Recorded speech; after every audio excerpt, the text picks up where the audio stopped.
1 crore rupees for dead families, 10 lakhs rupees major that accident and limited whatever injuries are there for them also 5 lakh rupees, and medical thing government will take care everything, so they need not worry about their medical treatment.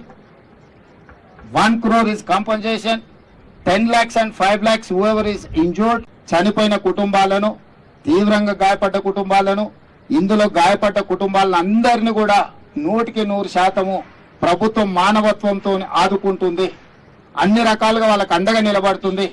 ప్రమాదంలో చనిపోయిన గాయపడ్డ వాళ్ళ పిల్లలకు చదువుకోవడానికి అవసరమైన ప్రభుత్వ residential schools లో అడ్మిషన్ల గురించి కూడా మాట్లాడమని నేను అధికారులకు ఆదేశాలు ఇవ్వడం జరిగింది. ఈ సంఘటనలో బాధితులు ఎవరున్నా వాళ్ళ పిల్లల చదువుల బాధ్యత కూడా రాష్ట్ర ప్రభుత్వం తీసుకోవాలనుకుంటుంది. వైద్యానికి సంబంధించి 100% సహాయం అందించాలనుకుంటుంది. అదే విధంగా క్షతగాత్రులకు, మరణించిన వాళ్ళకు కూడా నష్టపరిహారం ఇవ్వాలని కూడా ఈ రోజు ప్రభుత్వం నిర్ణయం తీసుకున్నది. బాధిత కుటుంబాలను కూడా నేను కలిసిన, దాంట్లో ఒక అమ్మాయి ప్రెగ్నెంట్, చిన్న పాప ఉంది, చిన్న బాబు ఉన్నాడు, ప్రెగ్నెంట్ ఉన్నారు.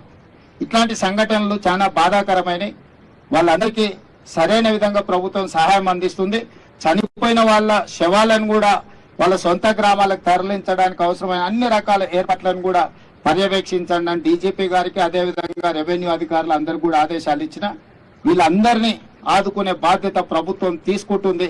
భవిష్యత్తులో ఇట్లాంటి సంఘటనలు జరగకుండా పరిశ్రమలను అప్రమత్తం చేస్తూ ప్రభుత్వం పర్యవేక్షిస్తుందని మీ అందరికీ తెలియజేస్తున్నాను.